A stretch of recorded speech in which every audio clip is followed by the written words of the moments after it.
नमस्कार दोस्तों, मैं सतीश सुमन। दोस्तों, हमने पिछली वीडियो के माध्यम से पढ़ा था आजीवक संप्रदाय के बारे में, जो प्राचीन भारत में बुद्ध और जैन संप्रदाय के समय प्रचलित था। उसके बाद वह भारत से पूरी तरह से विलुप्त हो जाता है। आज की वीडियो में पढ़ेंगे हम प्राचीन भारत के एक महान चिकित्सक के बारे में, जिसका नाम जीवक था। तो जिन्होंने अभी तक हमारे चैनल को सब्सक्राइब नहीं किया है तो प्लीज चैनल को सब्सक्राइब कर लें। बगल में जो बेल आइकन है उसी भी क्लिक कर दें, ताकि हमारी हर वीडियो का नोटिफिकेशन आप तक पहुंचता रहे। तो आते हैं हमने टॉपिक पर। प्राचीन काल में औषधि विज्ञान के क्षेत्र में राजगृह की बड़ी ख्याति थी। इसकी प्रसिद्धि का कारण राजगृह के जंगलों में मिलने वाली लकड़ियां ही नहीं थी, बल्कि इसका प्रमुख कारण था राजगृह के राज्य वैद्य जीवक। 6ठी शताब्दी ईसा पूर्व में उनके जैसा कोई चिकित्सक उस समय नहीं था। उनके जन्म के बारे में बताया जाता है कि उनका जन्म एक सालवती नामक गणिका यानी कि वैश्या से हुआ था। उनके पिता के बारे में कोई जानकारी उपलब्ध नहीं है। कोई कहता है कि उनके पिता मगध के सम्राट बिंबिसार थे, तो कोई कहता है उनके पिता अभय राजकुमार थे। अभय राजकुमार यानी कि बिंबिसार के एक पुत्र थे। पैदा होते ही इनकी मां ने लोक लाज के भय से इनको कूड़े में फेंक दिया था। ये अगले दिन तक जीवित रहते हैं। लोगों का झुंड आकर इनको देखता है, तभी से इनका नाम पड़ जाता है जीवक। और यह नाम दिया था इनको अभय राजकुमार ने। अभय राजकुमार इनको अपने साथ ले जाते हैं और इनका लालन पालन करते हैं। बड़े होने पर अपनी जीविका चलाने के लिए जीवक ने सोचना शुरू कर दिया, लेकिन जीविका चलाने के लिए किसी खास विद्या में निपुण होना आवश्यक था। वह आजीवन किसी के आश्रय में नहीं रहना चाहते थे। इसीलिए वह किसी को बिना बताए राजगृह से तक्षशिला की ओर चल देते हैं। तक्षशिला उस समय व्यावसायिक विद्या का एक प्राचीन केंद्र था। वह तक्षशिला में भटकते भटकते एक दिन एक वैद्य से मिले, जिनका नाम आत्रेय था, और उनसे आयुर्वेद में ज्ञान देने का अनुरोध किया। वैद्यराज आत्रेय ने जीवक की विनम्रता से खुश होकर उनको आयुर्वेद शिक्षा का ज्ञान देना स्वीकार कर लिया था। जीवक अपने गुरु की सेवा करते हुए मनोयोग से आयुर्वेद का ज्ञान अर्जित करने लगे। जीवक ने 7 वर्षों तक आयुर्वेद का ज्ञान प्राप्त किया। जीवक ने एक ऐसी जड़ी बूटी की खोज की जो कि औषधि के रूप में उसका मिलना नामुमकिन था। इसीलिए उस जड़ी बूटी का नाम, उस औषधि का नाम जीवक पड़ जाता है। इसी कारण वैद्यराज आत्रेय ने जीवक को अपना सर्वोत्तम शिष्य घोषित कर दिया। एक दिन जीवक ने अपने गुरु आत्रेय से पूछा कि यह आयुर्वेद की शिक्षा कब तक चलती रहेगी, यानी कि मुझे आयुर्वेद का पूर्ण ज्ञान कब हो जाएगा।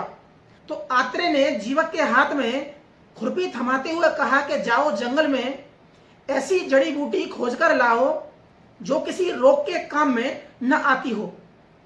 खुरपी लेकर जीवक जंगल में चले जाते हैं और शाम तक ऐसी जड़ी बूटी खोजते रहते हैं जो किसी औषधि के रूप में काम न आती हो, लेकिन उन्हें शाम तक ऐसी कोई जड़ी बूटी नहीं मिलती है। तो हार कर वह वापस आश्रम की ओर चल देते हैं और खुरपी वापस करते हुए कहते हैं कि मुझे ऐसी कोई जड़ी बूटी नहीं मिली जिसे औषधि के रूप में प्रयोग न किया जा सके। आत्रेय ने जीवक को गले लगाते हुए कहा कि अब तुम्हारा जो ज्ञान है आयुर्वेद का अब पूर्ण हो चुका है। अब तुम जा सकते हो और समाज की सेवा कर सकते हो। आत्रेय ने जीवक को कुछ राह खर्च देते हुए विदा किया। जीवक वहां से विदा होकर राजगृह की ओर चल देते हैं। रास्ते में साकेत में रुकते हैं, तो वहां जाकर पता चलता है कि नगर सेठ की जो पत्नी थी वो एक पुराने समय के सिर दर्द से परेशान थी, जिसका सिर का दर्द ठीक नहीं हो पा रहा था।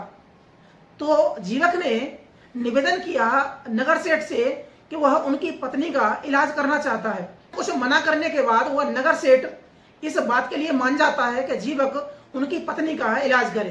तो जीवक एक जड़ी बूटी लाए जो गाय के घी में मिलाकर नगर सेठ की पत्नी को खिला दिया, जिससे नगर सेठ की पत्नी यानी सेठानी पूरी तरह से ठीक हो जाती है। इस बात से प्रसन्न होकर नगर सेठ जीवक को 16,000 स्वर्ण मुद्राएं देकर तथा कुछ रथ और कुछ दास दासियां देकर विदा करते हैं। तो उपहार को ग्रहण करके जीवक राजगृह की ओर चल देते हैं। सबसे पहले राजगृह में जाके वो अभय राजकुमार से भेंट करते हैं और जो भी उन्हें उपहार मिला था नगर सेठ से, सारे उपहार को अभय राजकुमार को सुपुर्द करते हैं। यानी जीवक ने जो अपने जीवन की सबसे पहली कमाई थी वो अपने आश्रयदाता यानी कि अभय राजकुमार को समर्पित कर दी। अभय राजकुमार यह देखकर बहुत प्रसन्न होते हैं और उस सारे धन को लेकर जीवक के लिए एक सुंदर आवास का निर्माण कराकर जीवक को देते हैं। जीवक उसमें रहते हैं और अपने आयुर्वेद का अभ्यास करते रहते हैं। इसी बीच मगध नरेश बिंबिसार को भगंदर नामक रोग हो जाता है और इसके इलाज के लिए जीवक को बुलाया जाता है। जीवक की ख्याति उस समय पूरे राजगृह में फैल चुकी थी। जीवक राजभवन में आते हैं और अपनी जड़ी बूटियों से मगध नरेश बिंबिसार को पूरी तरह से ठीक कर देते हैं। इससे बिंबिसार बहुत प्रसन्न होते हैं और जीवक को अपना यानी कि अपने राज्य का राजवैद्य नियुक्त कर देते हैं। इससे पूरे आर्यावर्त में जो आसपास के राज्य थे उनमें जीवक की ख्याति फैल जाती है। महावग्ग के अनुसार अवंती नरेश चंड प्रद्योत को, जिसे प्रद्योत भी कहा जाता था, उनको एक रोग हो जाता है। तब प्रद्योत ने बिंबिसार के यहाँ संदेश भिजवाया कि अपने राज्य वैद्य को उनके यहाँ भेज दें जिससे कि वो उनका इलाज कर सके। अवंती के जो स्थानीय वैद्य थे वह उस रोग को ठीक नहीं कर पाते, अपनी हार मान लेते हैं। तो बिंबिसार ने अपने राज्य वैद्य जीवक को अवंती की राजधानी उज्जैन भेज दिया प्रद्योत के इलाज के लिए। और जीवक उज्जैन पहुंचते हैं और सबसे पहले प्रद्योत की नाड़ी परीक्षण करते हैं, जिससे पता चलता है कि प्रद्योत को पांडु नामक रोग हो जाता है। हालांकि प्रद्योत ने जीवक को चेतावनी दी कि अगर मुझे दवाई खाने से उल्टी हो जाती है तो मैं तुम्हें मृत्युदंड दे दूंगा। अब जीवक के सामने एक विकट समस्या थी कि उनका जो इलाज था बिना उल्टी कराए हो नहीं सकता था और अगर उल्टी हो जाती है तो उन्हें मृत्युदंड मिलना था। इसके लिए वह दवाई राजा को दी और कहते हैं कि मैं चला जाऊं, उसके बाद खा लेना शाम को। जीवक वहां से चले जाते हैं। बाद में प्रद्योत ने वो दवाई खा ली और दवाई खाकर उनको उल्टी हो जाती है। चंड प्रद्योत क्रोधित होते हैं और जीवक को मारने के लिए या जीवक को पकड़ने के लिए एक आदमी को भेजते हैं। तो पता चलता है कि अवंती नरेश प्रद्योत पूरी तरह से ठीक हो चुके हैं, उनका रोग पूरी तरह से ठीक हो चुका है। तो वह जीवक से बहुत प्रसन्न होते हैं और उनके लिए कीमती ऊनी दुशाले का जोड़ा भेजते हैं, जिसकी कीमत उस समय लगभग 1 लाख करसापण थी। यानी करसापण उस समय की मुद्रा थी। जीवक ने उस कीमती दुशाले को अपने आराध्य यानी गौतम बुद्ध को अर्पित कर दिया। बुद्ध के प्रति उनकी अपार श्रद्धा थी।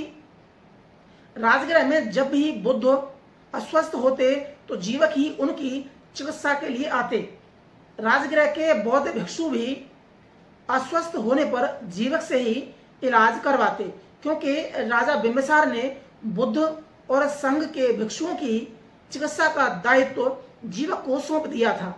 विनय पिटक के अनुसार कार्य की अधिकता के कारण जीवक बड़े सेठों को ऊंची फीस देने के बाद भी सुलभ नहीं थे, किंतु बौद्ध भिक्षुओं का इलाज वो प्राथमिकता के आधार पर निःशुल्क करते थे। मगध के इस राज्य वैद्य ने अवंती नरेश प्रद्योत के प्राणों की रक्षा की। अतः इस घटना से अवंती और मगध में एक दोस्ताना संबंध बन जाते हैं, मित्रता हो जाती है। जीवक बिंबिसार के निधन के बाद उनके पुत्र अजातशत्रु के भी राजवैद्य रहते हैं। अजातशत्रु के पितृहंता होने के बावजूद उनको बुद्ध के निकट लाने का काम जीवक ने ही किया था। तो दोस्तों, आज पढ़ा हमने प्राचीन भारत के एक महान चिकित्सक के बारे में। तो आज के लिए सिर्फ इतना ही। मिलते हैं हम अगली वीडियो में, तब तक के लिए नमस्कार।